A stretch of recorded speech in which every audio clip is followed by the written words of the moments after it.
Friends, my self Mohit Rao. Welcome back to my YouTube channel AIIMS nursing notes. हम NCLEX 8th edition और 9th addition का comprehensive test कर रहे थे, जो कि क्लास हमने कंटिन्यू कर रखी थी। हमने नर्सिंग प्रायोरिटीज पढ़ी और कुछ क्वेश्चन भी सोल्व किए थे। अब उसके आगे क्वेश्चन सोल्व करते हैं। ये NCLEX में सबसे लास्ट में क्वेश्चन दे रखे हैं, अबाउट 75 क्वेश्चन दे रखे हैं अराउंड 8th एडिशन में और 9th एडिशन। चलिए स्टार्ट करते हैं। 20 क्वेश्चन हमने कर लिए थे, 21st क्वेश्चन हम अब सोल्व करते हैं। चलिए स्टार्ट करते हैं।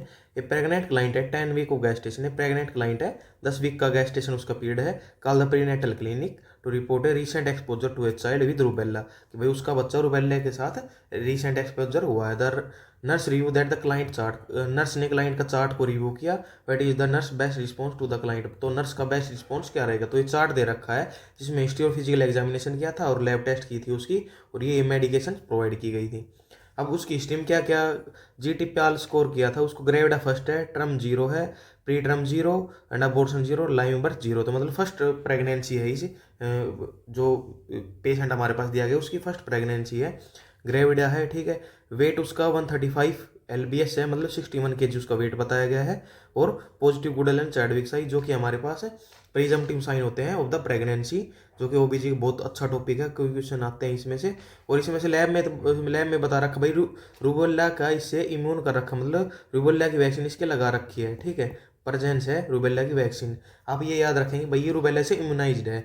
इसका ब्लड ग्रुप RH पॉजिटिव है, टाइप O का है, ठीक है। वो पॉजिटिव ब्लड ग्रुप है इसका, और प्रीनेटल विटामिन इसको दे रखी है। ये हमें क्वेश्चन में दिया गया है कि भाई इस बच्चे में, मतलब इस जो क्लाइंट दे रखा हमारे पास प्रेग्नेंट क्लाइंट, इसमें ये वैल्यू दी गई है। चलो ऑप्शन ऑप्शन देखते हैं। You should avoid all school a children during pregnancy, भाई ये बताया भाई स्कूल ए चिल्ड्रन को अवॉइड करना है। There is no need of concern if you do not have a fever और rest within next 2 days, मतलब आपको चिंता करने की कोई जरूरत नहीं है अगर आपको 2 दिन में कोई फीवर या फिर रेस्ट नहीं आता है तो।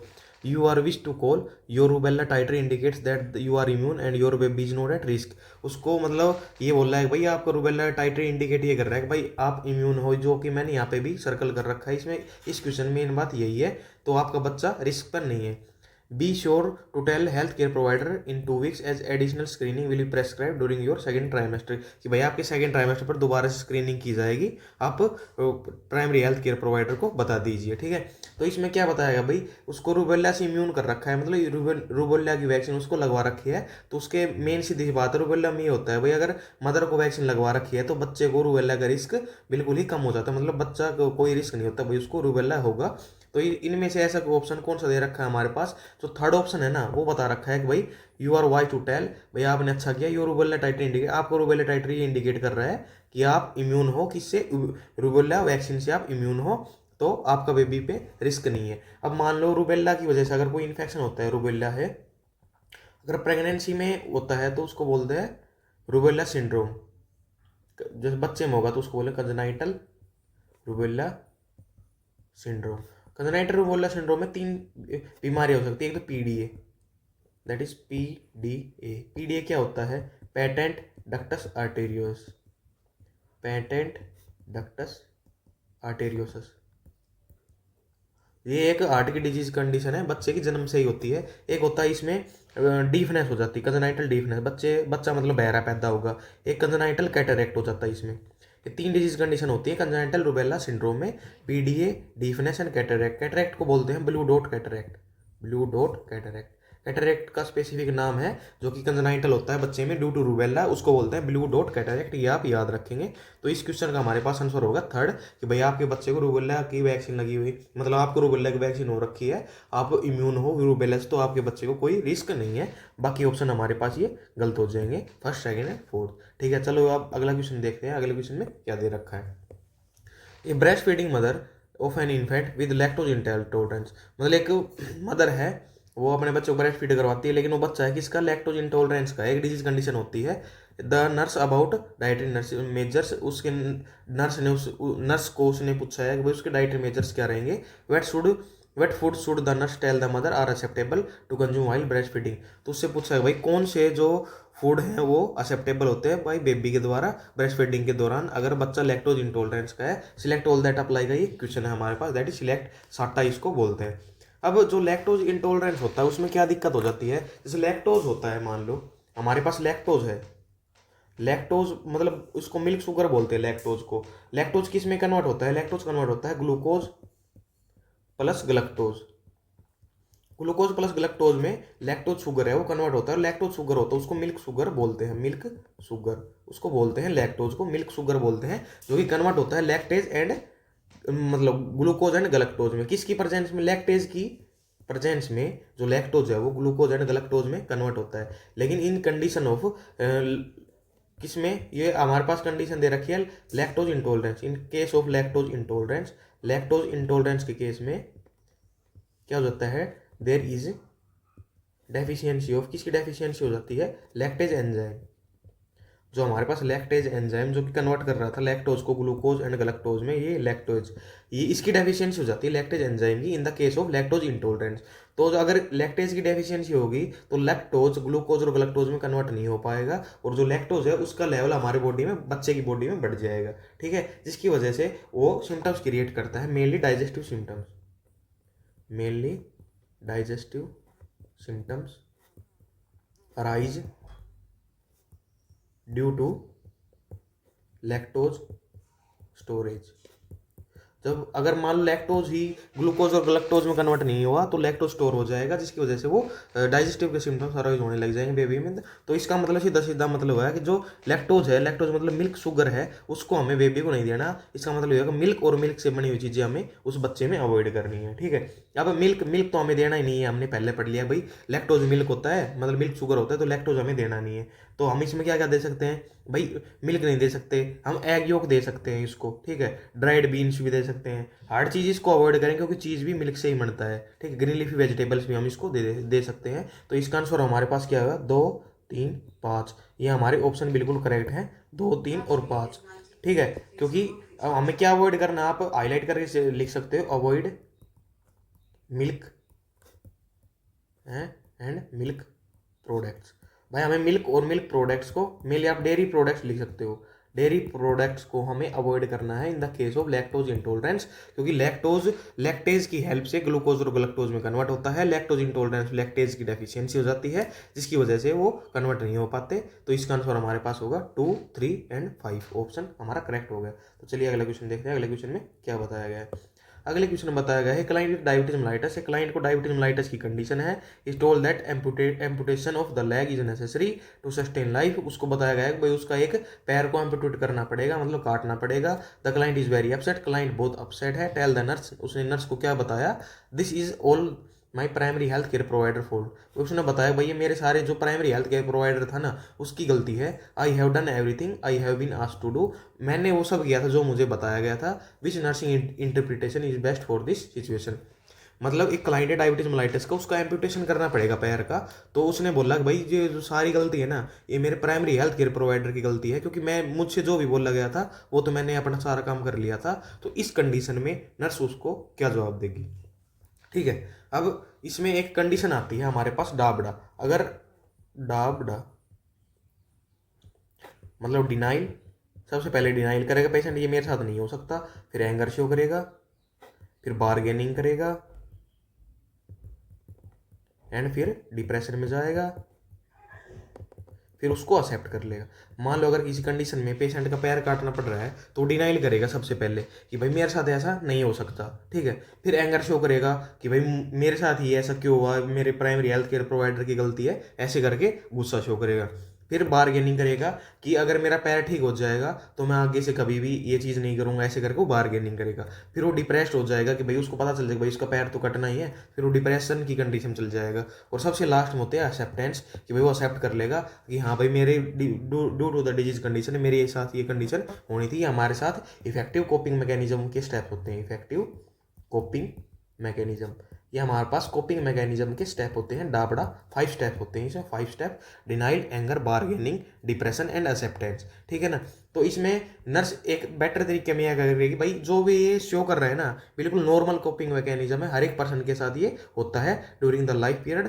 ठीक है ना, तो उसको एक्सेप्ट करेगी इस मैकेनिज्म को कि भाई आपका मैकेनिज्म बिल्कुल ठीक है। देखो, an expression of guilt on the part of the client, ठीक है। एक्सप्रेशन ऑफ गिल्ट शो नहीं करेगी वो। ये notify to the hospital lawyer, hospital lawyer को भी नोटिफाई नहीं करेगी। यानी इनइफेक्टिव डिफेंस मैकेनिज्म, इनइफेक्टिव नहीं है, it is a effective defence mechanism या फिर इफेक्टिव कोपिंग मैकेनिज्म। तो हमारे पास ये आंसर बिल्कुल करेक्ट हो गया कि an effective coping mechanism of the patient, कि भाई उसका पैर कट रहा है तो इफेक्टिव कोपिंग मैकेनिज्म शो कर रहा है by the coping mechanism sequence. भाई डिनाइल करेगा, एंगर करेगा, इस कंडीशन में वो कि भाई वो मेरे प्राइमरी हेल्थ केयर प्रोवाइडर की गलती है, वो एंगर शो कर रहा है इस चीज़ में कि भाई मेरे प्राइमरी हेल्थ केयर प्रोवाइडर की गलती है, मेरी कोई गलती नहीं है कि मेरा पैर कट रहा है। ठीक है, ये क्वेश्चन ऐसे था। तो इसका आंसर क्या हो जाएगा हमारे पास? Answer first is the correct option for that question. तो चलिए अब अगला क्वेश्चन सोल्व करते हैं। A client with terminal cancer arrive, terminal cancer का पेशेंट है, at the emergency department, emergency department में आया है, डेड ऑन अराइवल, भाई आया इमरजेंसी डिपार्टमेंट में आया, आते आते उसकी डेथ हो गई। ठीक है, after an autopsy is prescribe, एक ऑटोप्सी प्रेस्क्राइब की गई। The client family request that no autopsy will be perform, तो क्लाइंट की फैमिली ने क्या रिक्वेस्ट किया कि भाई कोई भी ऑटोप्सी नहीं होनी चाहिए। Which response to the family is the most appropriate, तो नर्स का कौन सा रिस्पॉन्स सबसे अप्रोप्रिएट रहेगा उस फैमिली के लिए, भाई जिसका क्लाइंट है। भाई मान लो किसी फैमिली मेंबर के टर्मिनल कैंसर का पेशेंट था, उनकी फैमिली मेंबर में, वो उसको इमरजेंसी डिपार्टमेंट लेके आ रहे थे और उस दौरान उसकी मौत हो गई, आते ही उसकी डेथ हो गई। और क्या करते हैं भाई, हॉस्पिटल में ऑटोप्सी उसके लिए प्रेस्क्राइब की गई, और तो फैमिली मेंबर्स क्या रिक्वेस्ट कर रहे हैं भाई कोई भी ऑटोप्सी नहीं होनी चाहिए। विच रिस्पॉन्स, भाई नर्स इस चीज़ में क्या रिस्पॉन्स करेगी। ठीक है, अब ऑप्शन था decision is made by the medical examiner, ये डिसीजन ओनली मेडिकल एग्जामिनर के द्वारा लिया जाता है। And autopsy is mandatory for a client who is death on arrival, मतलब एक वो नर्स बोलेगी कि भाई ऑटोप्सी मैंडेटरी होती है सभी पर्सन के लिए, कि भाई जो भी आते ही डेथ हो जाती है उसकी। I will conduct the medical examiner regarding your request, मैं मेडिकल एग्जामिनर से कॉन्टैक्ट करूंगी आपकी इस रिक्वेस्ट के रिगार्डिंग। ठीक है, it is required by federal law, tell me why you are don't want to autopsy, done. ठीक है, तो इनमें से क्या ऑप्शन आपको सही लग रहा है, इसमें देखते हैं, एक एक को एलिमिनेट करते हैं, एलिमिनेट टेक्निक इसमें यूज करते हैं। ठीक है, अब इसमें बताया था decision is made by the examiner, medical examiner. हाँ ये बात ठीक है, बिल्कुल ठीक है, लेकिन ये ऑप्शन गलत क्यों है? क्योंकि इसमें हम डायरेक्ट पेशेंट की फैमिली से नहीं बोल सकते भाई ये डिसीजन ओनली मेडिकल एग्जामिनर लेगा, हमें उसकी पूरी बात सुननी है, जो कि उसके फैमिली मेम्बर उनकी पूरी बात सुननी है विद रिस्पेक्ट, और उनके मतलब एंजाइटी को डिक्रीज करना है, क्योंकि उनमें इमोशनल आउटबर्स्ट हो सकता है कि उनके फैमिली मेम्बर की डेथ हुई है। ठीक है, तो ये डिसीजन हमारे पास, ये स्टेटमेंट अप्रोप्रिएट नहीं है अकॉर्डिंग टू दिस क्वेश्चन। ठीक है, एंड ऑटोप्सी मैंडेटरी, मैंडेटरी कभी नहीं होती, ये चॉइस के ऊपर होती है, तो ये ऑप्शन हमारे पास गलत हो गया। ठीक है, I will contact the medical examiner, हाँ ये बिल्कुल सही है, भाई नर्स बोलेगी कि मैं मेडिकल एग्जामिनर से कॉन्टैक्ट करूंगी आपकी इस रिक्वेस्ट को रिगार्डिंग। ठीक है, कि मैं आपकी रिक्वेस्ट को मेडिकल एग्जामिनर से बता दूंगी, फिर आगे का काम मेडिकल एग्जामिनर का होता है। ठीक है, इट इज रिक्वायर्ड, तो हमारे पास एक ऑप्शन सही हो गया, तो चौथे को हम एलिमिनेट कर सकते हैं आराम से। तो इस क्वेश्चन का आंसर हमारे पास होगा, that is answer 3 is the correct answer in this question. ठीक है, सॉरी, एक बार आप दोबारा से देख सकते हैं इस क्वेश्चन को, मैं इसकी पीडीएफ भी आपको प्रोवाइड कर दूंगा। तो चलिए अगला क्वेश्चन देखते हैं, अगले क्वेश्चन में क्या बताया गया। एक क्लाइंट हुई इज पॉजिटिव फॉर HIV, एक क्लाइंट है HIV से पॉजिटिव है, ये आप मतलब सिनेरियो बेस्ड क्वेश्चन सोल्व करने का सबसे बेटर तरीका है, आप मेन पॉइंट्स को हाईलाइट कर लीजिए। डिलीवर से न्यूबॉर्न, भाई उसने न्यूबॉर्न को, इन्फेंट को डिलीवर किया, मदर क्या थी HIV वायरस से भाई सफ़र कर रही थी, पॉजिटिव HIV था उसको। The nurse provide instruction to help the client with care over newborn, nurse उसको इंस्ट्रक्शन प्रोवाइड कर रही है कि भाई उस क्लाइंट की हेल्प हो जाए, किसके लिए? भाई अपने बच्चे की केयर कर सके। विच client statement indicates that need of the further instruction, मतलब क्लाइंट ने ऐसी कौन सी स्टेटमेंट बोली है कि भाई उसको नर्स को दोबारा से इंस्ट्रक्शन देने की जरूरत है, भाई नीड ऑफ फर्दर इंस्ट्रक्शन, भाई दोबारा से और इंस्ट्रक्शन देने की जरूरत है उसको। तो भाई कौन सी स्टेटमेंट, तो चलिए देखते हैं। I will be sure to wash my hands before and after bathroom use, ये बिल्कुल उसने सही बात कही है कि भाई मैं अपने क्या करूंगी, I will be sure to wash my hands, भाई मैं अपने हाथ धोऊंगी पहले भी और बाद में बाथरूम यूज करने के बाद, मतलब ठीक है। तो ये ऑप्शन हमारे पास बिल्कुल करेक्ट है, मतलब करेक्ट ऑप्शन आंसर नहीं है इसका, इसने ये स्टेटमेंट सही बोली है, जो इन्फेंट की मदर है ना उसने, स्टेटमेंट सही है लेकिन आंसर सीख नहीं है, क्योंकि हमें इसमें नीड, मतलब जो हमारे पास इसमें जो गलत स्टेटमेंट बोली है ना उसको चूज करना है इसका answer. I need to breast feed specially for first 6 month, ये बिल्कुल गलत है, तो हमारे पास आंसर यही हो जाएगा। आगे के ऑप्शन भी हम पढ़ेंगे। भाई वो बोल रही है कि मैं अपने बेबी को क्या करूंगी, ब्रेस्ट फीडिंग करवाऊंगी शुरू के 6 हफ्ते। ठीक है, अब आगे इसको एक्सप्लेन करूंगा, पहले अगले ऑप्शन देख लेते हैं। Support groups are available to assist me with the understanding of my diagnosis of HIV। हाँ बिल्कुल सही बात है, क्योंकि इसमें वो बोल रही है कि भाई स्पोर्ट्स ग्रुप अवेलेबल होते हैं तो मुझे असिस्ट करने में कि भाई मेरे डायग्नोस को, मैं HIV के डायग्नोस को अंडरस्टैंड कर सकूँ। My newborn infant should be antiviral medication. हाँ ये बात बिल्कुल ठीक है भाई, उसका जो न्यूबॉर्न है ना उसको एंटीवायरल मेडिकेशन से लगाई जाएंगी शुरू के 6 हफ्ते तक डिलीवरी के बाद। तो ये 3 स्टेटमेंट, पहली तीसरी चौथी बिल्कुल सही स्टेटमेंट बोली है उस इन्फेंट की मदर ने। लेकिन जो दूसरी स्टेटमेंट है ना कि भाई I need to breast feed, वो कि वो अब मुझे ब्रेस्ट फीड करवाने की नीड है अपने बच्चे को 6 वीक पोस्टमार्टम तक। ठीक है, ये स्टेटमेंट बिल्कुल गलत है, क्योंकि in case of HIV, in case of positive HIV, breast feeding is Contra indicated. Breast feeding is Contra indicated. भाई हम जब अगर किसी पर्सन में अगर HIV वायरस पॉजिटिव है तो उसमें हम ब्रेस्ट फीडिंग को कॉन्ट्रा इंडिकेट करते हैं। इसको आप हाईलाइट कर सकते हैं। ये इस क्वेश्चन का रीजन है कि भाई क्यों ये ऑप्शन हमारे पास ये निकल आया, आंसर क्यों ठीक है हमारे पास, आंसर सेकंड, क्योंकि इसमें भाई वो तो बोल रही है भाई मुझे ब्रेस्ट फीडिंग करवानी है मेरे बेबी को, लेकिन ब्रेस्ट फीडिंग कॉन्ट्रा इंडिकेटेड होती है in the case of the HIV positive. ठीक है, तो हमारे पास आंसर सेकंड इसका करेक्ट आंसर हो गया है। तो चलिए अगला क्वेश्चन देखते हैं। An adolescent client is diagnosed with conjunctivitis. एक एडोलसेंट क्लाइंट को कंजक्टिवाइटिस है। कंजक्टिवाइटिस मतलब inflammation of the conjunctival sac, and the nurse provides information, nurse information provide कर रही है टू द क्लाइंट, क्लाइंट को about the use of contact lenses, कि भाई आपको कॉन्टैक्ट लेंसेज यूज करने हैं, उसको इन्फॉर्मेशन प्रोवाइड कर रही है। विच client statement indicate the need for the further information. इसमें भी मतलब ये 4 स्टेटमेंट दी गई है, 1 2 3 4 जो हमारे पास ऑप्शन है, इसमें क्लाइंट ने स्टेटमेंट दी है। इसमें से हमें जो उसने जो गलत स्टेटमेंट बोली है नीड ऑफ फर्दर, मतलब इसमें से हमें गलत स्टेटमेंट को चूज करना है, वही हमारा आंसर हो जाएगा। सबसे पहले क्वेश्चन समझना ही सबसे स्पेसिफिक पार्ट होता है सिनेरियो बेस्ड क्वेश्चन का। तो इसमें बता दिया भाई जो गलत स्टेटमेंट है ना उसको हमें चूज करना है, वही हमारा आंसर हो जाएगा। तो इसमें पहला option I should obtain new contact lens. हाँ बिल्कुल सही बात कही भाई, वो अपने नई कॉन्टैक्ट लेंस खरीदेगा। ठीक है, I should not wear my contact lenses, भाई वो अपने जो कॉन्टैक्ट लेंसेज है ना उसको यूज नहीं करेगा। ठीक है, जो पहले वाले कॉन्टैक्ट लेंसेज है ना उनको यूज नहीं करेगी, ये बात उसने बिल्कुल सही कही है। My old contact lenses should be discarded, ये बात बिल्कुल सही कही है, जो मेरे ओल्ड जो पुराने कॉन्टैक्ट लेंसेज थे उनको डिस्कार्ड कर देगा, क्योंकि कंजक्टिवाइटिस एक कम्युनिकेबल डिजीज है, एक से दूसरे बंदे में फैल जाती है। ठीक है, अब ये 3 ऑप्शन हमारे पास नहीं है, तो हमारे पास चौथा यही बचा एलिमिनेट करके। वही वो सारे तो स्टेटमेंट उसने सही की है, जो गलत स्टेटमेंट है ना वो हमारे 4th नंबर की है, तो इस कारण इसका आंसर हो जाएगा हमारे पास 4th। ये क्रॉस लगा रहा हूँ, इसका मतलब ये गलत नहीं है, ये स्टेटमेंट गलत है और यही हमारे क्वेश्चन का आंसर है। तो ये हमारे पास answer 4 is the correct answer, answer 4, क्योंकि इसमें कॉन्टैक्ट लेंस लगानी पड़ती है। My contact lens can be worn if they are clean as directed, मतलब जो उसके पुराने कॉन्टैक्ट लेंस है ना वो ये बोल रहा है कि भाई वो उसको साफ करके यूज कर सकता है, लेकिन हमें वो डिस्कार्ड करने होते हैं, नई कॉन्टैक्ट लेंस यूज करने पड़ते हैं, जो कि उसने पहले ऑप्शन में बोला है। तो हमारे जो 26 नंबर क्वेश्चन है उसका 4th आंसर, मतलब 4th option is the correct answer. तो चलिए अगला क्वेश्चन देखते हैं। The nurse teaches a client newly diagnosed with type 1 diabetes, भाई उसको टाइप 1 डायबिटीज मेलाइटस की कंडीशन है, अबाउट स्टोरिंग एन इंसुलिन को उसको स्टोर करना है। Which statement indicate the nurse that the client understood the discharge teaching, मतलब इसमें अब ये क्वेश्चन आया है, इसमें हमें क्या पता है क्या करना है, इसमें हमें वो स्टेटमेंट चूज करनी है।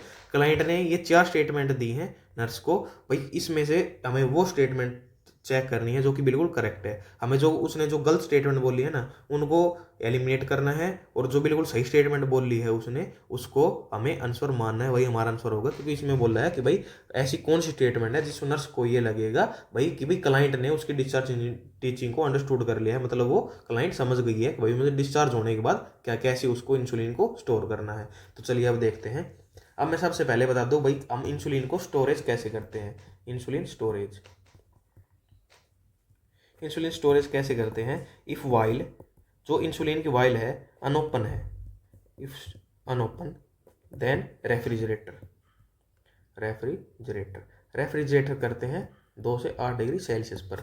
इफ ओपन, लेकिन अगर वो ओपन हो गई तो कहाँ रखते हैं उसको, store at room temperature, store at room temperature, भाई उसको रूम टेम्परेचर पे रखेगी, कहाँ पर, cool and dark place, cool and dark place पर उस इंसुलिन की वाइल को रखेगी अगर वो वाइल हमने ओपन कर दी है तो, ठीक है। लेकिन नेवर फ्रीज, ये आप याद रखेंगे, never freeze insulin vial. Insulin vial मतलब हम उसको फ्रीजर में नहीं रखेंगे कभी भी, ये आप याद रखेंगे, बहुत ही इंपॉर्टेंट पॉइंट है ये, ठीक है।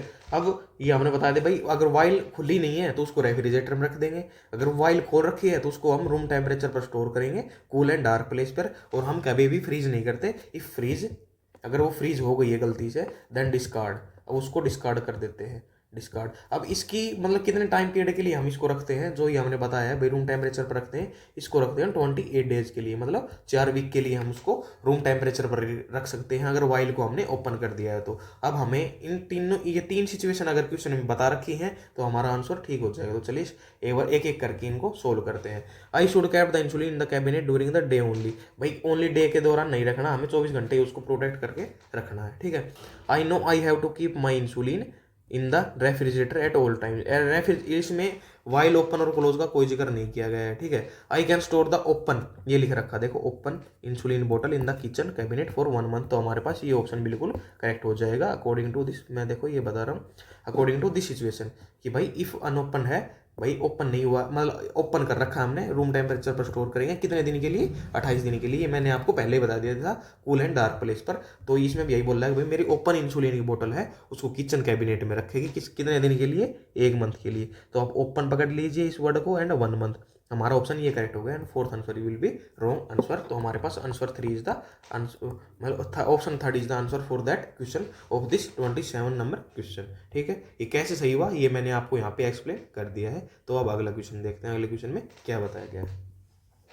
The nurse is caring for a client, nurse एक क्लाइंट केयर कर रहा है, शुड शेड्यूल फॉर है, किसके लिए शेड्यूल हुआ है, तो transsphenoidal hypophysectomy, the pre operative teaching instruction should include which statement, तो हमें उसको प्री ऑपरेटिव टीचिंग प्रोवाइड करनी है, तो नर्स क्या प्री ऑपरेटिव टीचिंग प्रोवाइड करेगी। ट्रांसफिनोइड हाइपोफिजेक्टमी किस केस में होती है, ये होती है to remove the pituitary gland, to remove the pituitary gland, pituitary gland को रिमूव करने के लिए हमें हमें पिट्यूटरी ग्लैंड यूज करने के लिए, मतलब पिट्यूटरी ग्लैंड को रिमूव करने के लिए हम ट्रांसफिनोइड हाइपोफिजेक्टमी करते हैं, क्योंकि पिट्यूटरी ग्लैंड कहाँ प्रेजेंट होती है, स्फिनोइड बोन में, स्फिनोइड बोन के base, at base of sphenoid bone, ठीक है। सेलेटोरसी का एक, सॉरी सेलेटोरसी का तो अलग कंसेप्ट होता है इसमें,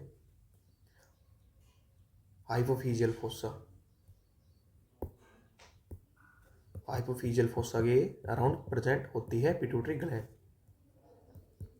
ठीक है। एक देखो ट्रांसफिनोइड हाइपोफिजेक्टमी एक प्रोसीजर होता है to remove the pituitary gland, इसमें हम कैसे करते हैं कि जो हमारे gums, this procedure is done by with the help of the instrument, जो हम इंस्ट्रूमेंट को कहाँ से पास करते हैं, बिटवीन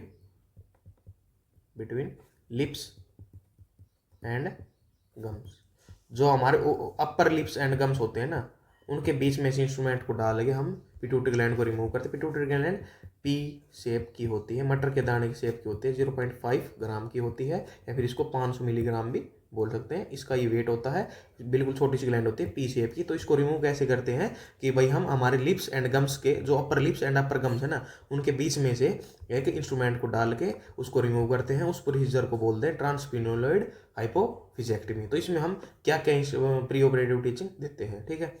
अब your hair will need to be shave, ये हम कभी भी नहीं करते, क्योंकि हेयर के सेव करने की कोई ज़रूरत नहीं होती है, क्योंकि हमें जो प्रोसीजर ये करना है ना, ये कहाँ से करना है, हमारे अपर लिप्स एंड अपर जो गम्स है ना, जो हमारे अपर लिप्स एंड गम्स है, उनके बीच में से ये प्रोसीजर किया जाता है। You will receive spinal anaesthesia, spinal anaesthesia इसमें कभी नहीं दिया जाता, इसमें जनरल मतलब इसमें जो एनेस्थीसिया दिया जाता है वो लोकल एनेस्थीसिया दिया जाता है। You will need to ambulate after surgery, कि भाई आपको एम्बुलेट करने की, लेकिन जो सब इस क्वेश्चन के रिगार्डिंग सबसे अच्छी स्टेटमेंट हमें ये लग रही है कि भाई ये वाला option, brushing your teeth needs to avoid it for at least 2 weeks after the surgery, ये हम अवॉइड करेंगे भाई ब्रशिंग करना आपके टीथ को, क्योंकि जो हमारा ट्रैक्ट है ना, इस पिट्यूटरी ग्लैंड रिमूव करने को कहा बताया हमने, between upper lips and the upper gums, अगर upper lips and upper gums से सर्जरी हुई है तो उसको हम अवॉइड करेंगे भाई आपके ब्रशिंग टीथ को करना, क्योंकि उससे जो इन्फेक्शन होने के चांसेस बढ़ जाते हैं। तो इस क्वेश्चन का रीजन ये है भाई आपको आपको ये एक वर्ड पकड़ना है,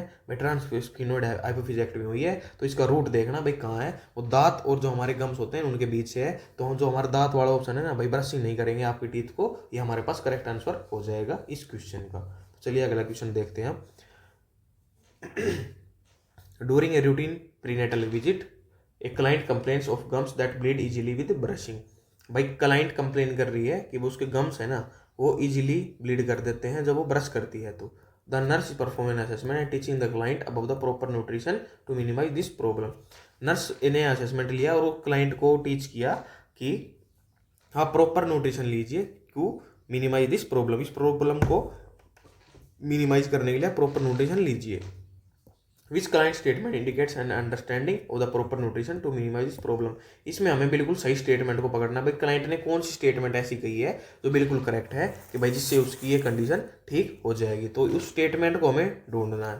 ठीक, तो चलिए एक बार ब्लीडिंग गम्स के बारे में समझते हैं। ब्लीडिंग गम्स क्या होती है? एक डिजीज कंडीशन होती है हमारे पास, दैट इज स्कर्वी। स्कर्वी हमारे पास एक डिजीज कंडीशन होती है, किसकी वजह से? ड्यू टू डेफिशिएंसी ऑफ, किसकी वजह से? Due to deficiency of vitamin सी।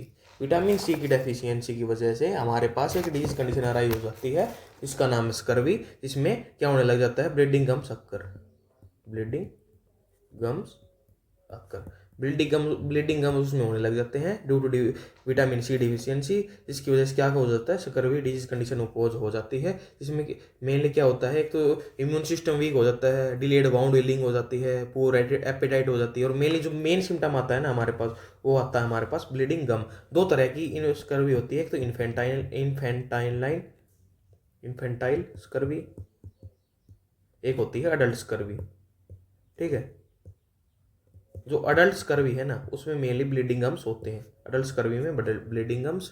और ठीक है, ये हमारे पास स्कर्वी होते हैं due to deficiency vitamin C. अब विटामिन सी किस में होते हैं? विटामिन सी मेनली सबसे ज़्यादा होता है फ्रूट्स एंड वेजिटेबल्स में। अब कौन सी स्टेटमेंट हमें बता रही थी, जो क्लाइंट है वो क्या बता रही थी, जो कि हमारे पास बिल्कुल सही है, उसको हम आंसर सही मान लेंगे।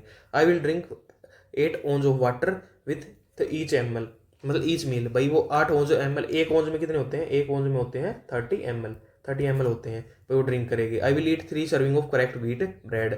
आई will eat 2 saltine crackers before I get up each morning.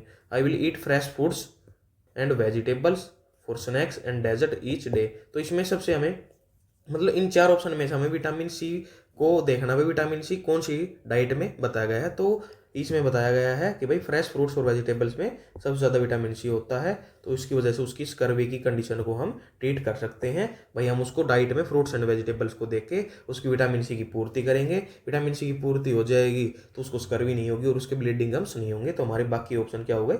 Wrong हुए। इसका आंसर हमारे पास हो गया answer 4 according to this question, क्योंकि इसमें ब्लीडिंग गम्स बता दिया तो स्कर्वी को डिनोट कर रहा है ये क्वेश्चन, और इसमें स्कर्वी में हम विटामिन सी देते हैं, तो ये हमारे पास ये आंसर सोल्व हो गया है। तो अब अगला क्वेश्चन देखते हैं कि भाई अगले क्वेश्चन में बताया है कि एक 6 year old चाइल्ड, 6 साल का बच्चा है, हैज जस्ट बीन डायग्नोज, उसको डायग्नोज किया है लोकलाइज हॉडकिंस डिजीज। जो हमारे लिम्फ नोड्स का ट्यूमर होता है उसको हॉडकिंस डिजीज बोलते हैं। And chemotherapy is plan to begin immediately, और उसको कीमोथेरेपी हमें स्टार्ट करनी है। The mother of the child asked the nurse why radiation therapy was not prescribe as a part of the treatment. तो उस बच्चे की माँ नर्स को पूछ रही है भाई रेडिएशन जो थेरेपी ट्रीटमेंट होता है कैंसर का, वो प्रिस्क्राइब क्यों नहीं की गई है? भाई उस चीज़ में नर्स का बेस्ट रिस्पॉन्स क्या रहेगा? ऑप्शन है it is very costly and chemotherapy. भाई ये बहुत ज़्यादा कॉस्टली है। I am not sure, I will discuss. भाई मैं श्योर नहीं हूँ, मैं डिस्कस करूँगी प्राइमरी हेल्थ केयर प्रोवाइडर के साथ। Sometimes age has to be decision for radiation therapy. Radiation therapy देने के लिए एज है वो बहुत ज़्यादा मायने रखती है। The primary health care provider would prefer to discuss your treatment. भाई प्राइमरी हेल्थ केयर प्रोवाइडर ही आपके साथ ये डिस्कस करेंगे ट्रीटमेंट विद द ऑन्कोलॉजिस्ट, ठीक है ना। तो इसमें क्या होता है? हॉडकिंस डिजीज होती है हमारे पास। हॉडकिंस डिजीज क्या होती है? Tumour of the lymph nodes, tumour of lymph nodes. इसमें मेनली हम कौन सा ट्रीटमेंट करते हैं? भाई इसमें रेडिएशन थेरेपी भी देते हैं, रेडिएशन भी, कीमो भी देते हैं, एंड क्या करते हैं? सर्जिकल रिमूवल भी करते हैं द लिम्फ नोड। जो हॉडकिंस डिजीज है वो मेनली कहाँ होती है? नेक रीजन में प्रेजेंट होती है, नेक रीजन में मेनली लेफ्ट साइड। ये कुछ की पॉइंट्स है, मेनली लेफ्ट साइड में प्रेजेंट होती है, ठीक है ना। और इसमें क्या बताया गया है? लेकिन रेडिएशन थेरेपी के लिए एज बहुत ज़्यादा मायने रखती है। Below 8 years we not use radiation therapy. 8 साल से छोटे बच्चे में हम रेडिएशन थेरेपी का यूज़ नहीं करते to destroy the cancer cell, क्योंकि कैंसर रेडिएशन है उसके ऊपर बहुत ज़्यादा अफेक्ट करती हैं और उसकी जो नॉर्मल जो सेल्स है ना उसको भी डिस्ट्रॉय कर देंगी रेडिएशन थेरेपी। इसलिए हम कहते हैं कि भाई 8 साल से नीचे बच्चे में रेडिएशन थेरेपी का यूज़ नहीं किया जाता। अब इसमें से कौन सा बताया गया है जो करेक्ट ऑप्शन है, इट इज़ वेरी कॉस्टली। हम उसको ये सुझाव नहीं देंगे भाई ये बहुत महंगी है इसलिए कीमोथेरेपी आपको देंगे। आई एम नॉट श्योर, ये आंसर कभी नर्स नहीं दे सकते भाई मैं श्योर नहीं हूँ, उसको एकदम एक्यूरेट आंसर देना पड़ता है नर्स को, फैमिली मेम्बर्स को। समटाइम्स एज, हाँ बिल्कुल ये ऑप्शन बिल्कुल हमारे पास करेक्ट है भाई, sometimes age has to do with the decision for the radiation therapy, कि भाई हम एज देख के ही भाई रेडिएशन थेरेपी का डिसीजन लेते हैं कि भाई इस पर्सन में रेडिएशन थेरेपी हम दे सकते हैं या फिर नहीं दे सकते। ठीक है, and the primary health care provider, ये ऑप्शन बिल्कुल गलत हो गया कि भाई आप ऑन्कोलॉजिस्ट से बात कीजिए, डिस्कस कीजिए, ट्रीटमेंट डिस्कस कीजिए, तो क्योंकि ये हमारे पास आंसर सही हो गया, आंसर 3। इसमें ये बताया गया है भाई एज क्या, एज को देख के ही डिसाइड करते हैं कि हम इसमें रेडिएशन थेरेपी देंगे या फिर नहीं देंगे। तो हमारे पास ये आंसर बिल्कुल करेक्ट हो गया 30 नंबर क्वेश्चन का, option 3 is the best answer, कि भाई हम रेडिएशन थेरेपी के लिए सबसे पहले एज देखते हैं। मतलब जो कैंसर का ट्रीटमेंट है वो हार्मफुल तो होता है, जो नॉर्मल सेल्स को भी डिस्ट्रॉय कर देता है, रेडिएशन थेरेपी भी, कीमो भी और सर्जिकल भी। मेनली लिम्फ नोड्स के ट्यूमर के लिए हम सर्जिकल प्रोसीजर का यूज करते हैं। ठीक है ना, रेडिएशन हम यूज़ नहीं करते। अगर 8 साल से बड़ा है कोई इंसान है तो उसमें हम रेडिएशन थेरेपी का यूज़ कर सकते हैं, लेकिन 6 साल के बच्चे में, ये एज बता रखी है इसमें 6 ईयर के बच्चे में हम रेडिएशन थेरेपी का यूज़ कभी भी नहीं करते हैं। तो चलिए अब अगला क्वेश्चन देखते हैं, अगले क्वेश्चन में क्या बताया। अगला क्वेश्चन हमारे पास है, infant born with imperforate anus returning from the surgery after requiring a colostomy. मतलब इस बच्चे को इनपरफोरेट एनस था और उसको एक सर्जरी हुई है कोलोस्टोमी की, भाई उसको opening in the large intestine, हम कोलन में एक ओपनिंग कर देते हैं जो टेम्परेरी भी हो सकती है और परमानेंट भी हो सकती है, उसको हम कोलोस्टोमी बोलते हैं। The nurse assesses the stoma, nurse ने स्टोमा को असेस किया है। नोट्स, क्या नोट किया, it is red and oedematous, भाई वो लाल है और एडेमेटस है। बेस्ड ऑन दिस फाइंडिंग, ये फाइंडिंग के अनुसार which action should be taken, तो वही नर्स क्या एक्शन लेगी, एलिवेट द बटक्स, बटक्स को एलिवेट कर देगी। डॉक्यूमेंट द फाइंडिंग, फाइंडिंग को डॉक्यूमेंट करेगी। अप्लाई आइस इमीडिएटली, आइस को अप्लाई करेगी immediately. Call the primary health care provider, primary health care provider को कॉल करेगी। अब कोलोस्टोमी में स्टोमा केयर आती है, स्टोमा में हम क्या देखते हैं, अगर रेड है तो वो नॉर्मल है। ठीक है, रेड नॉर्मल स्टोमा होता है। अगर पिंक है, पिंक या फिर बेबी पिंक है तो उसको बोलते हैं डिक्रीज परफ्यूजन, उसमें परफ्यूजन डिक्रीज हो गया, ब्लड सप्लाई डिक्रीज हो गई स्टोमा में, जिसकी वजह से उसको कॉम्प्लिकेशन भी हो सकती हैं और उसमें परफ्यूजन डिक्रीज हो गया जिसकी वजह से उसका कलर पिंक हो गया। अगर येलो हो जाता है वो स्टोमा तो क्या इंडिकेट करता है, वो इन्फेक्शन को शो करता है। और अगर ब्लैक या फिर ब्लू, ये क्या शो करते हैं, नेक्रोटाइजिंग स्टोमा, नेक्रोटाइजिंग स्टोमा को ये शो करते हैं। रेड होता है हमारे पास नॉर्मल, पिंक होता है डिक्रीज परफ्यूजन, येलो हमारे पास infection, and black and blue denote करते हैं नेक्रोटाइजिंग स्टोमा। तो अब इसमें रेड बता रखा है तो ये बिल्कुल नॉर्मल फाइंडिंग, नॉर्मल फाइंडिंग के लिए हम क्या करते हैं भाई, डॉक्यूमेंट करते हैं। तो हमारे पास आंसर हो जाएगा डॉक्यूमेंट द फाइंडिंग। बाकी हमारे पास ऑप्शन गलत हो जाएंगे भाई, बटक्स को एलिवेट करेंगे, आई स्क्वायर इमीडिएट यूज करेंगे या फिर प्राइमरी हेल्थ केयर प्रोवाइडर को कॉल करेंगे। अब इसमें रेड बता दें तो हमारे पास नॉर्मल फाइंडिंग है, नॉर्मल फाइंडिंग को हमेशा डॉक्यूमेंट करते हैं, तो इसलिए हमारे पास ये आंसर हो जाएगा, answer second is the correct answer. ठीक है, तो ये बता दें स्टोमा की केयर करते हैं भाई, स्टोमा को इरिगेशन भी करना पड़ता है जिसमें 3 से 4 इंच कैथेटर हम इंसर्ट करते हैं, 500 से 1000 ml फ्लूइड लेते हैं। टैप वार्म वाटर हमारी प्रायोरिटी होती है भाई, लूक वार्म टैप वाटर हम यूज़ करते हैं स्टोमा केयर के लिए। और उसमें भाई कब 1/3 पर हम एम्प्टी करते हैं, 1/3 एम्प्टी, जो स्टोमा बैग 1/3 फिल हो जाता है तो उसको हम एम्प्टी कर देते हैं। 3 से 4 इंच कैथेटर हम यूज़ करते हैं। जो कैन होता है उसकी आइटम रखते हैं 20 इंच के अनुसार के आसपास रखते हैं। तो ये हमारे पास स्टोमा केयर के क्वेश्चन आते हैं। ठीक है ना, मेनली अब ये 4 चीज़ याद रखेंगे भाई। रेड अगर स्टोमा दे रखा है तो नॉर्मल फाइंडिंग, अगर पिंक दे रखा है तो वो डिक्रीज परफ्यूजन, येलो दे रखा है तो इन्फेक्शन को शो करता है। इन्फेक्शन में और इस केस में हम क्या करते हैं भाई, inform to health care provider, inform to health care provider. अगर स्टोमा येलो या फिर ब्लू या फिर ब्लैक हो रहा है तो हम हेल्थ केयर प्रोवाइडर को इन्फॉर्म करते हैं और उन दोनों के केस में हम नॉर्मल फाइंडिंग इंडिकेट करते हैं। तो अगला क्वेश्चन देखते हैं, अगला क्वेश्चन में क्या बताया गया है। ए nurse is performing an initial assessment on A newborn, भाई एक न्यूबॉर्न इन्फेंट हुआ है उसको इनिशियल असेसमेंट कर रही है nurse. When assessing the client head, client ने मतलब नर्स ने क्लाइंट का हेड किया, नर्स ने क्या नोट किया, ears are low set, which nursing action is most appropriate, भाई उसके बच्चे ये जो ईयर्स है ना, लो सेट ईयर्स होते हैं, तो अगला नर्सिंग एक्शन हमारे पास क्या है, डॉक्यूमेंट द फाइंडिंग, वो फाइंडिंग को डॉक्यूमेंट करेगी। Arrange for hearing testing, hearing testing के लिए अरेंज करेगी। नोटिफाई द पीडियाट्रिशियन, पीडियाट्रिशियन को इन्फॉर्म करेगी। Cover the years with the goes pad, goes pad के साथ वो ईयर्स को कवर करेगी। अब जो लो सेट ईयर्स हैं वो किसके एक सिम्टम होते हैं, लो सेट ईयर्स। एक चीज़ होती है, एक और चीज़ होती है डाउन सिंड्रोम। डाउन सिंड्रोम जो कि क्या होती है, trisomy of 21st chromosome. 21st chromosome की ट्राइसोमी की वजह से डाउन सिंड्रोम हो जाता है। इसमें क्या क्या सिम्टम आते हैं, एक तो लो सेट ईयर, लो सेट ईयर, ठीक है, wide sandal gap,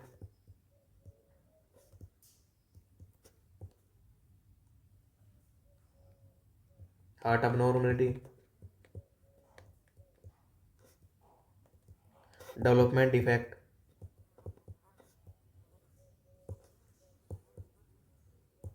renal insufficiency।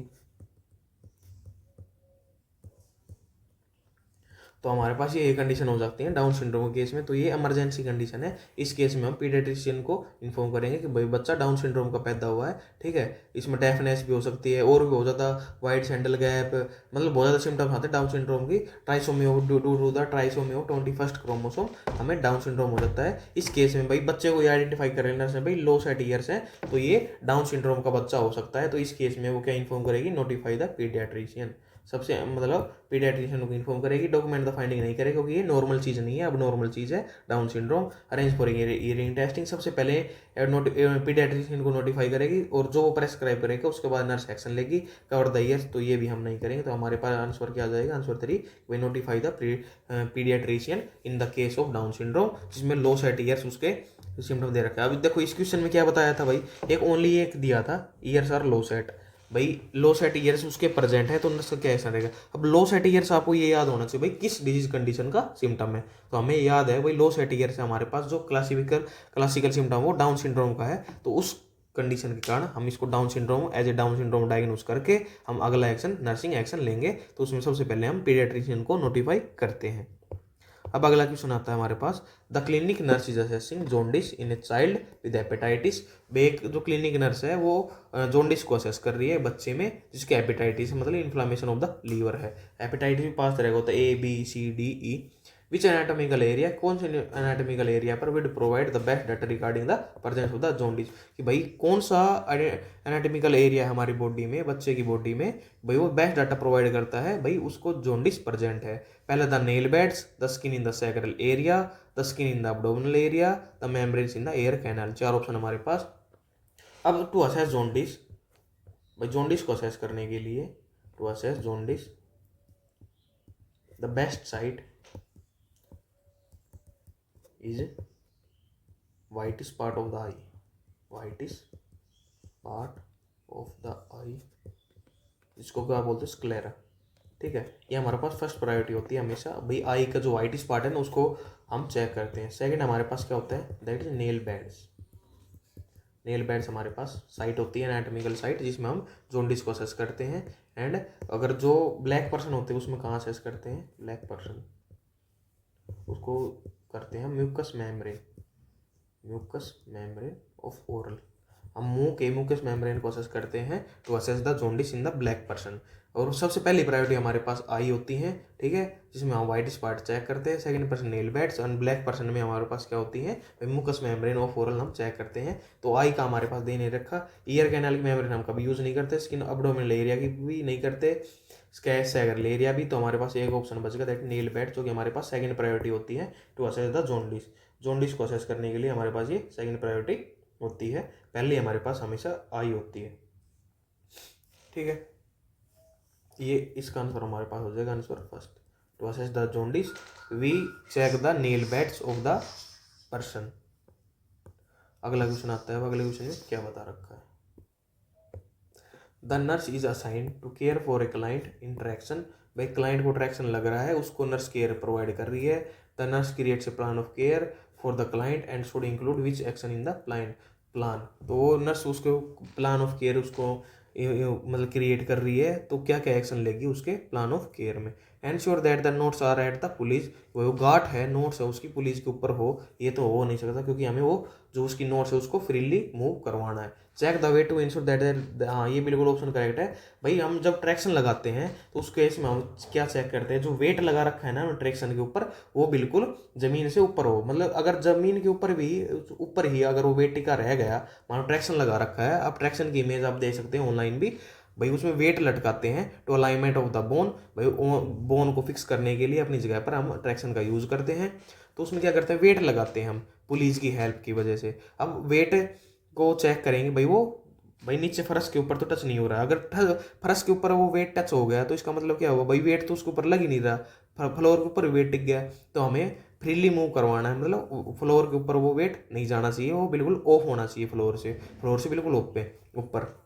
Ensure that the head of the bed is kept at 45, ये बिल्कुल होता है क्योंकि इसमें हम सुपाइन रखते हैं, दैट इज सुपाइन, ठीक है। Monitor the weights to ensure that that they are resting and firm surface, ये नहीं, हमारे पास answer side is the correct answer for that question, क्योंकि इसमें हम ये चेक करते हैं भाई जो वेट है ना, जो हमने पुलिस की हेल्प से लटका रखा है पेशेंट के डायरेक्शन पर, वो हमें देखना है कि भाई वो फर्श के ऊपर टच ना हो, उसको हमें जो फ्लोर है ना फर्श है उसके हमें फ्रीली मूव करवाना है, उसके ऊपर ही रखना है ताकि आराम से वेट का अलाइनमेंट हो पाए, उसका बोन का अलाइनमेंट हो पाए और आराम से बोन है वो जुड़ के, ये हमारे पास फ्रैक्चर का ट्रीटमेंट होता है जिसको हम ट्रैक्शन का यूज करते हैं, ठीक है। तो traction in the case of traction आप हमेशा ये याद रखेंगे कि भाई पुली है वो फ्रीली मूव करे और जो वेट है वो फ्लोर के ऊपर टच कभी भी ना करे, फ्लोर से ऑफ ही रहे, ठीक है, ये आप हमेशा याद रखेंगे। इसमें मेनली यही क्वेश्चन बनता है, वेट वाला ही ऑप्शन आता है जो कि आपको करेक्ट करना होता है, दैट इज ऑप्शन सेकंड, ठीक है। अब अगला क्वेश्चन देखते हैं भाई अगले में क्या बताया गया है। The nurse is setting up the physical environment for an interview with the client and plans to obtain subjective data regarding the client health, which intervention are appropriate, select all that apply, ठीक है। वही nurse interview ले रही है physical environment में, ठीक है, तो उसको सब्जेक्टिव डाटा कलेक्ट करना है क्लाइंट की हेल्थ से रिलेटेड, तो कौन से इंटरवेंशन अप्रोप्रिएट रहेंगे, 60 का क्वेश्चन है, सिलेक्ट ऑल दैट अप्लाई का, ठीक है। अब क्या क्या हमारे पास कौन कौन सी कंडीशन हमें ठीक करनी है ड्यूरिंग द इंटरव्यू, जब हम इंटरव्यू ले रहे हैं किसी पर्सन का, तो उसमें क्या करते हैं हम भाई, set the room temperature at comfortable level, बिल्कुल सही बात है। सबसे पहले हम जो टेम्परेचर जिस रूम में हम उसका क्लाइंट का इंटरव्यू ले रहे हैं उससे सब्जेक्टिव डाटा गैदर करेंगे, तो उस कंडीशन में हमें उसको कंफर्टेबल पोजीशन प्रोवाइड करनी है और रूम टेम्परेचर को बिल्कुल कंफर्टेबल लेवल पर करना है, ना तो वहाँ पर ज़्यादा सर्दी हो ना ज़्यादा गर्मी हो, तो हम रूम टेम्परेचर को कंफर्टेबल लेवल पर हम रखते हैं। अब अगला है remove distracting object from the interview area, बिल्कुल सही बात है भाई, जो भी एरिया मतलब जो भी डिस्ट्रैक्टिंग ऑब्जेक्ट्स हैं जहाँ पर इंटरव्यू ले रहे हैं, इंटरव्यू एरिया है, जैसे टेबल है, टेबल पर ऐसी कोई चीज़ नहीं होनी चाहिए जो कि क्लाइंट को बार बार डिस्ट्रैक्ट करे और वो अपना पूरा डाटा सब्जेक्टिव डाटा ढंग से ना दे पाए, क्योंकि अगर हम कम डाटा उससे लेते हैं तो उसमें हम अच्छे से डायग्नोस नहीं कर पाते और उसका अच्छे से ट्रीटमेंट भी नहीं कर पाते। For the treatment we have to assess the subject data properly, हमें पूरी हिस्ट्री कलेक्ट करनी है क्लाइंट की। अगर मान लो कोई डिस्ट्रैक्टिंग ऑब्जेक्ट हमने टेबल के ऊपर रख दी तो क्लाइंट बार बार डिस्ट्रैक्ट होगा, जिसकी वजह से वो अपने बारे में पूरा डाटा की जानकारी पूरी हिस्ट्री नहीं बता पाएगा, ठीक है। अब place a chair for the client across for from the nurse desk, भाई नर्स डेस्क से बहुत ही दूर उसको टेबल को रख देगी, तो ये नहीं है बिल्कुल पास में, मतलब एक लिमिट की डिस्टेंस होनी चाहिए नर्स और पेशेंट के बीच में, भाई आराम से इंटरव्यू प्रोसेस हो सके, पेशेंट कंफर्टेबली उसकी आवाज़ को सुन भी सके और जो क्लाइंट बोल रहा है चाहे धीरे बोल रहा है वो नर्स आराम से उसकी बात को सुन सके। एंश्योर कंफर्टेबल सीटिंग एट आई लेवल, हाँ बिल्कुल सही बात है भाई, उसको आई लेवल पर उसको बैठना है भाई, क्लाइंट और नर्स की भाई आई लेवल मैच होना चाहिए भाई, ये भी नहीं भाई क्लाइंट ज़्यादा ऊंची जगह बैठ गया या फिर नर्स ज़्यादा ऊंची जगह बैठ गया या फिर भाई नीचे बैठ जाए, एक ऊपर हो जाए एक नीचे हो जाए, ऐसे करके हमें नहीं करना है। आई लेवल पर आई साइट को हमें मेंटेन करना है ताकि कंफर्टेबली उसके आई लेवल को हम मेंटेन कर सके और उसके आराम से डाटा को गैदर कर सके। Provide seating for the client so that client faces strong light, भाई बिल्कुल गलत बात है, ऐसे ये बोल रहा है, ये स्टेटमेंट बोल रहा है वो उसको ऐसी जगह पर बिठा देंगे वो उसके फेस पर एक स्ट्रॉन्ग लाइट गिर रही है, अगर स्ट्रॉन्ग लाइट पेशेंट के क्लाइंट के ऊपर फेस के ऊपर पड़ेगी तो क्लाइंट इरिटेट हो जाएगा और आराम से अपना डाटा गैदर नहीं करवा पाएगा और ना ही इंटरव्यू की प्रोसेस कंप्लीट हो सकती है अगर उसके फेस पर एक स्ट्रॉन्ग लाइट गिरती है। तो ensure that the distance between the client and the nurse is at least 7 feet, 7 feet या फिर 2.1 मीटर्स, इसमें ये बताया भाई क्लाइंट और नर्स के बीच में डिस्टेंस 7 फीट ये नहीं होती, अराउंड 3 to 4 फीट मैक्सिमम, ठीक है, 3 to 4 फीट डिस्टेंस होनी चाहिए क्लाइंट एंड नर्स के बीच में भाई जो वो इंटरव्यू ले रहे हैं। तो 7 फीट तो बहुत ज़्यादा जगह हो जाती है। ये क्वेश्चन 7 फीट दे, ये ऑप्शन 7 फीट की वजह से गलत हो गया, ये स्ट्रॉन्ग लाइट की वजह से गलत हो गया, और ये भाई अक्रॉस बिल्कुल बहुत दूर वाली बात करी थी इसलिए। तो इसका आंसर हमारे पास क्या क्या हो गया, दैट इज 1, 2 और 4, 1, 2, 4 हमारे पास करेक्ट आंसर हो गए इस क्वेश्चन के जो ऑप्शन है हमारे। ठीक है, इसमें इंटरव्यू के बारे में पूछा था, भाई इंटरव्यू लेगी तो कौन कौन से भाई इंटरवेंशन करेगी, तो हमारे पास ये हमने क्वेश्चन सोल्व किया है। तो चलिए अब अगला क्वेश्चन देखते हैं। A nurse is caring for an older adult who has been placed in Buck's extension traction. एक बक्स एक्सटेंशन ट्रैक्शन होता है आफ्टर हिप फ्रैक्चर, जो कि हिप फ्रैक्चर के बाद यूज किया जाता है क्लाइंट के अंदर। On assessment of the client the nurse note that the client is disoriented. भाई क्लाइंट डिसओरिएंटेड हो गया है, तो what is the best nursing action based on that information. भाई क्लाइंट डिसओरिएंटेड है, तो इस केस में नर्स क्या करेगी। डिसओरिएंटेशन क्या होता है, ओरिएंटेशन पढ़ते हैं पहले। ओरिएंटेशन क्या होता है, ओरिएंटेशन ये होता है person aware about time, person and place. इस पर्सन की जगह आप ये कर लीजिए, क्लाइंट कर लीजिए। क्लाइंट, जो हमारे पास क्लाइंट है वो अवेयर होता है किसके लिए, टाइम, भाई कितने बज रहे हैं, भाई क्या टाइम हो रहा है, सुबह है शाम है। पर्सन, भाई वो कौन है, और जो उसकी केयर कर रहा है वो कौन है। और प्लेस, भाई वो किस जगह पे, हॉस्पिटल भी है, किसी क्लिनिक में है, घर पे है, कि रिलेटिव के घर पे है, तो उसको बोलते हैं ओरिएंटेशन। अब डिसओरिएंटेशन क्या होता है, disorientation, client is not aware, client is not aware about time, person and place, time, person and place. Time, person and place के बारे में क्लाइंट अवेयर नहीं है, तो उसको बोलते हैं डिसओरिएंटेशन। तो इसमें क्लाइंट क्या है, डिसओरिएंटेड है, तो उसमें हम क्या करेंगे, उसको अवेयर करवाएंगे किस किस के बारे में, टाइम के बारे में, पर्सन के बारे में एंड प्लेस के बारे में। तो इसमें कौन सा बताया गया है जिसमें हम ये तीनों चीज़ उसकी पूरी कर रहे हैं। अब apply restraint to the client, भाई कभी हम रिस्ट्रेंट कभी भी अप्लाई नहीं करते, बहुत ही इमरजेंसी कंडीशन में रिस्ट्रेंट अप्लाई करना पड़ता है, जिसके लिए भी रिटर्न ऑर्डर लेना पड़ता है साइकेट्रिक के द्वारा या फिर डॉक्टर के द्वारा। Ask the family to stay with the client, नहीं ये भी हम नहीं बोलेंगे कि भैया फैमिली को स्टे करवा देंगे। Place a clock and calendar, बिल्कुल ये बात बिल्कुल सही बोली है, भाई एक क्लॉक को, एक घड़ी को और एक कैलेंडर को हम लोग क्लाइंट के रूम में लगा देंगे, ताकि जो क्लाइंट है वो टाइम भी देख पाए और डेट भी देख पाए कि भाई वो कितना तो बज रहा है, क्या टाइम हो रहा है, कौन सी डेट है। तो वो क्लाइंट ओरिएंटेशन हम करवा सकते हैं। और जो लास्ट ऑप्शन हमारे पास एलिमिनेट हम कर देंगे, क्योंकि इसमें लेबोरेटरी के बारे में बताया गया, लेबोरेटरी काम कभी ऐसे नहीं करते। इसमें मेनली डिसओरिएंटेड का जिक्र किया गया था। डिसओरिएंटेशन क्या होता है कि भाई क्लाइंट अवेयर नहीं होता टाइम के बारे में, पर्सन के बारे में और प्लेस के बारे में। तो हमारा मेन मुद्दा, मेन टॉपिक ये है कि हमें उसको ओरिएंटेड करवाना है किससे, टाइम क्या हुआ है, पर्सन कौन है एंड प्लेस भाई वो कहाँ पे है। तो उसके लिए हमें क्लॉक को प्लेस कर देंगे। तो हमारे पास इसका answer 3 is the correct answer for that question. ठीक है, ये हमारे पास करेक्ट आंसर हो गया है इस क्वेश्चन का। ठीक है, डिसओरिएंटेड का जिक्र था। चलिए अब अगला क्वेश्चन देखते हैं कि भाई अगला क्वेश्चन में क्या बताया गया है। The nurse is creating a plan of care for a client in the skin traction. एक क्लाइंट को स्किन ट्रैक्शन लगा हुआ है और नर्स एक प्लान ऑफ केयर को क्रिएट कर रही है। The nurse should monitor for which priority finding in the client. तो नर्स क्या प्रायोरिटी फाइंडिंग्स को मॉनिटर करेगी इस क्लाइंट में जिसमें स्किन ट्रैक्शन लग रहा है। ठीक है, अब यूरिनरी इनकॉन्टिनेंस को असेस करेगी। साइंस ऑफ स्किन ब्रेकडाउन के साइंस को असेस करेगी। The presence of the bowel sound के प्रेजेंस को असेस करेगी। Sign of infection around the pin sites. ठीक है, अब ये तो क्वेश्चन हो नहीं सकता क्योंकि पिन होती है हमारे पास जो कि स्केलेटल ट्रैक्शन में होती है, स्केलेटल ट्रैक्शन। अब मैं बता देता हूँ, ट्रैक्शन अपने पास दो तरह के होते हैं ट्रैक्शन, एक तो स्किन ट्रैक्शन, एक हमारे पास होता है स्केलेटल ट्रैक्शन। दो ट्रैक्शन होते हैं हमारे पास। स्किन ट्रैक्शन होता है उसमें हम क्या करते हैं भाई, assess sign of skin breakdown. जो स्केलेटल ट्रैक्शन होता है उसमें पिन साइट केयर हमें करनी पड़ती है।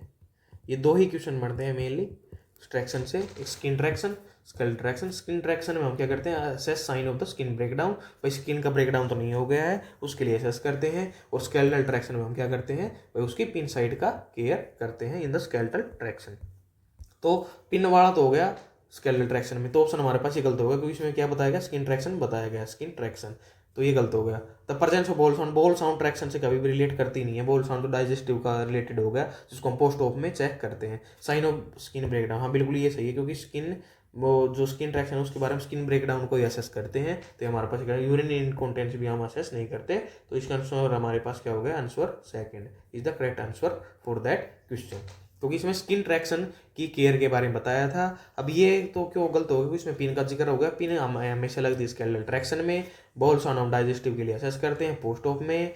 यूरिनरी इनकॉन्टिनेंस भी पोस्ट ऑफ में चेक करते हैं कि भाई उसको यूरिनरी इनकॉन्टिनेंस तो नहीं हो गया है। तो हमारे पास करेक्ट आंसर क्या हो गया, sign of the skin breakdown हमारे पास स्किन ट्रैक्शन में हमारी नर्सिंग प्रायोरिटी रहती है। तो अगला क्वेश्चन में क्या बताया गया, अगला क्वेश्चन है हमारे पास कि the home care nurse is visiting a client who is in the body cast. भाई क्लाइंट को बॉडी कास्ट लग रही है, तो उसको होम केयर नर्स विजिट कर रही है उस क्लाइंट के पास। While performing an assessment the nurse plan to elevate psycho social adjustment of the client to the cast. Nurse क्या असेस कर रही है, असेसमेंट में क्या कर रही है कि भाई उसके साइको सोशल एडजस्टमेंट नीड्स को इवेलुएट करे। What is the most appropriate assessment for that client. तो उस क्लाइंट के लिए मोस्ट अप्रोप्रिएट असेसमेंट कौन सी रहेगी। The need of for sensory stimulation, sensory stimulation की नीड है उसको। The amount of home care support available, भाई कितनी अमाउंट में उसको होम केयर सपोर्ट मिल रही है। The ability to perform activities of daily living, भाई उसको डेली लिविंग एक्टिविटीज परफॉर्मिंग की एबिलिटी को असेस करेगी। The type of transportation available for follow up care, भाई उसकी ट्रांसपोर्टेशन की अवेलेबल केयर क्या होती है।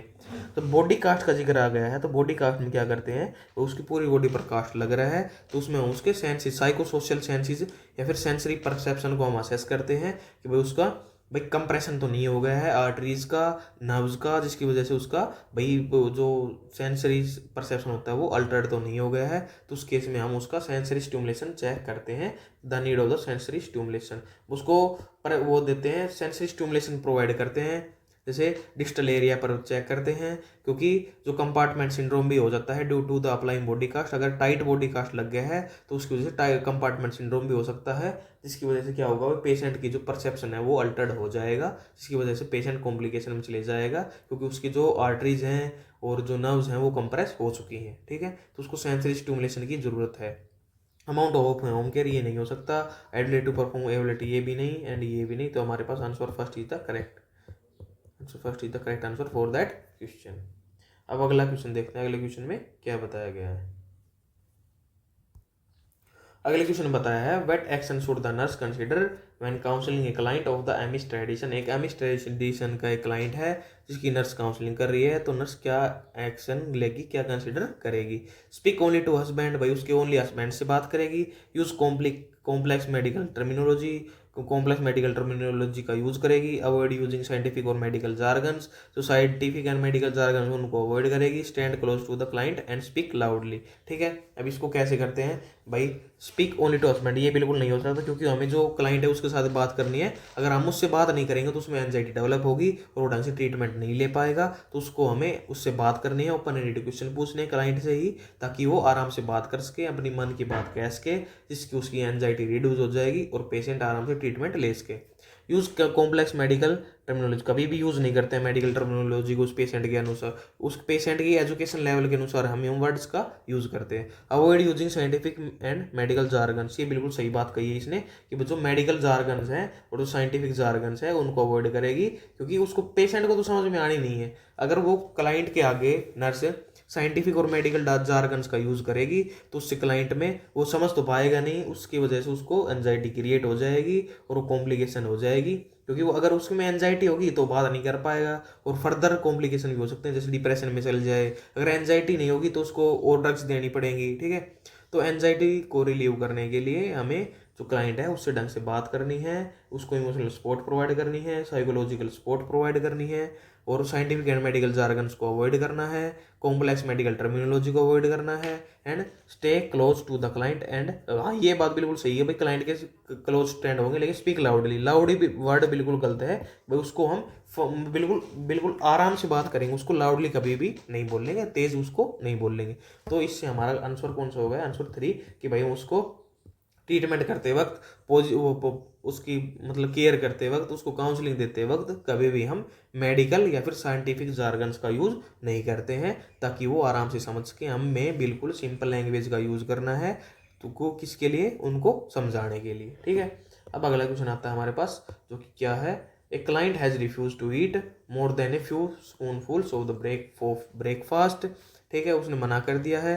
The client health care provider has prescribe that tube feeding be initiated if the client fails to eat at least half of the meal because the client have lost a significant amount of weight during the previous 2 months, कि भाई उसको खाना भाई खा नहीं पा रहा है तो उसको ट्यूब फीडिंग करवानी पड़ सकती है। The nurse enters the room and looks at the tray and states if you don't eat any more than that I am going to have a put a tube down your throat and get feeding in the way, कि भाई उसको feeding देनी कैसे करेगी, उसको डरा रही है नर्स कि भाई उसको एक ट्यूब लगा दे थ्रो द थ्रोट अगर वो अपना खाना ढंग से नहीं खा पाएगा, तो उसको डरा रही है वो client. The client begins crying, client ने रोना स्टार्ट कर दिया एंड ट्राइंग टू ईट मोर, उसने ट्राई किया भाई वो और खा ले। Based on the nurse action the nurse में एक्यूज ऑफ दिस वायलेशन, तो नर्स ने क्या violation, assault, battery, cylinder and invasion of the privacy, ये क्या क्या होते हैं अब इनको हम एक्सप्लेन करते हैं। इस क्वेश्चन में ये बताया भाई एक क्लाइंट है वो खाना नहीं खा रहा था, तो नर्स ने उसको डरा दिया कि अगर वो खाना नहीं खाएगा ना तो उसको एक ट्यूब लगा देगी जो कि उसके थ्रोट के से होते हुए जाएगी और उस ट्यूब के द्वारा ही उसको फीडिंग प्रोवाइड की जाएगी।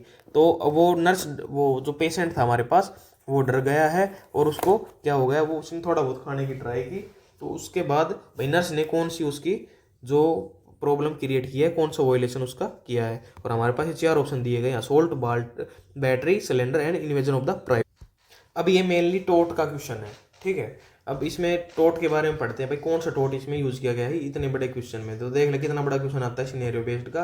लेकिन छोटी सी बात ये पूछे भाई कौन सा टोट यूज किया गया है, भाई नर्स उसको डरा रही है, डराने में कौन सा टोट लगता है। सबसे पहले असोल्ट को डिस्क्राइब करते हैं। असोल्ट क्या होता है, जब कोई पर्सन है भाई एक थ्रेटनिंग टू पेशेंट, मतलब ये सीधी सी बात है, आप ऐसे याद कर सकते हैं, थ्रेटनिंग टू पेशेंट, पेशेंट को डरा रही है, ठीक है। बट ये नॉन फिजिकल होता है, non physical. Put patient into fear, put patient into fear, भाई पेशेंट को फियर में डालना, तो हमारे पास यही आंसर बिल्कुल करेक्ट हो जाएगा, असोल्ट। भाई इसमें क्या कर रही है नर्स, पेशेंट को फियर में डाल रही है, तो असोल्ट हमारे पास बिल्कुल करेक्ट ऑप्शन होगा इसका। भाई थ्रेटनिंग टू पेशेंट, पेशेंट को डराया नॉन फिजिकली, और पुट पेशेंट इनटू फियर, उसको डर में बांट दिया पेशेंट को। तो हमारे क्वेश्चन में देख लो कितना बड़ा क्वेश्चन है, इसमें ये बताया गया था भाई, इसमें असोल्ट हुआ। अब बैटरी क्या होता है, बैटरी होता है offensive touch to the patient, ये होता है offensive touch to the patient, touch to patient. अगर पेशेंट को ऑफेंसिव टच करते हैं तो उसको बोलते हैं बैटरी, ठीक है। तो ये हमारे पास ये नहीं है, असोल्ट हमारा करेक्ट आंसर हो चुका है, आंसर फर्स्ट, आंसर फर्स्ट हमारे पास करेक्ट ऑप्शन है। अब सिलेंडर क्या होता है हमारे पास, सिलेंडर वो होता है कि भाई हम किसी की पर्सन की इमेज और रेपुटेशन को स्पॉइल करते हैं by speaking, image and reputation is spoiling by speaking. भाई बोल के अगर हम किसी पर्सन की रेपुटेशन और उसकी इमेज को खराब करते हैं तो उसको बोलते हैं सिलेंडर। सिलेंडर मतलब एस से एस मिला देंगे, सिलेंडर मतलब स्पीक करके, और एक लाइबल और आता है, दैट इज लाइबल, लाइबल होता है लिख के, लिख कर, ठीक है। जब हम लिख कर किसी पर्सन की इमेज और रेपुटेशन को खराब करते हैं उसको लाइबल बोलते हैं, एल से लिख कर, एल लिख कर, ठीक है। सिलेंडर स्पीक करके अगर किसी इमेज और रेपुटेशन को खराब करते हैं उसको सिलेंडर। और इन्वेजन ऑफ प्राइवेसी वो होती है कि भैया लीकिंग ऑफ द कॉन्फिडेंशियलिटी, ठीक है, ये होती है लीकिंग ऑफ कॉन्फिडेंशियली,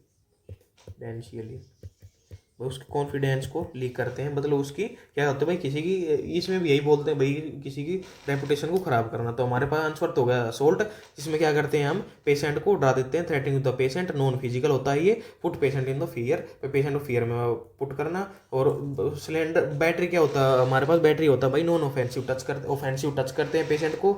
सिलेंडर भाई स्पीक करके इमेज एंड रेपुटेशन को स्पॉइल करते हैं बाई स्पीकिंग। इन्वेजन और लाइबल भी होता है सिलेंडर के साथ साथ, जिसको हम लिख कर उसकी इमेज को खराब करते हैं। एंड जो इन्वेजन ऑफ प्राइवेसी होते हैं भाई वो होता है लीकिंग ऑफ द कॉन्फिडेंशियली, भाई उसकी कॉन्फिडेंशियलिटी को हम लीक कर देते हैं। तो हमारे पास ये थे क्वेश्चन, आज की क्लास में हम इतना ही पढ़ेंगे। हमने टोटल 40 क्वेश्चन कर लिए हैं इसके, ठीक है। और इस क्लास के इस पीडीएफ के नोट्स आपको हमारे टेलीग्राम चैनल पर मिल जाएंगे, जिसका नाम है एम्स नर्सिंग नोट्स, और उसका लिंक हमारे आपको इस वीडियो के डिस्क्रिप्शन में मिल जाएगा। वहाँ से आप वहाँ के उसको फॉलो भी करें और वहाँ से डाउनलोड करके उस पीडीएफ को आप पढ़ सकते हैं और अपने कंपटीशन की और बेहतर तरीके से तैयारी कर सकते हैं। और हमारे इस यूट्यूब चैनल को भी सब्सक्राइब जरूर करें। धन्यवाद।